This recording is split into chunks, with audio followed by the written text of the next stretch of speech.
দিনটা ছিল 30শে মার্চ আর আজ আমার সাঁঝের অনুষ্ঠান। তো মা গেছে আমাকে আমার অনুষ্ঠানে। আর এই যে সকালবেলা আমার পুচকুটা দেখো কীরকম লাথি মারছিল। তারপরে যাবতীয় সমস্ত যা যা বাঙালিদের রিচুয়ালস থাকে সব কিছুই ছোটো করে ঘরোয়াভাবে এই অনুষ্ঠানটা করা হয়েছিল। এই যে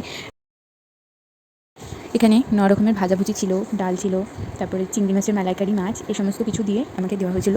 আর সবাই যে আশীর্বাদ করে নিচ্ছে একে একে। আমার মা তো করতে পারবে না, কারণ আমার ঠাকুমা। আসলে এই দিনটা প্রতিটা মেয়ের কাছেই খুব একটা বিশেষ মুহূর্ত, সাথে আনন্দ ভয় সব কিছুই একসাথে কাজ করছিল। আর তারপর এইটুকু দেখো, বাকিটা পার্ট 2-তে নিয়ে আসছি।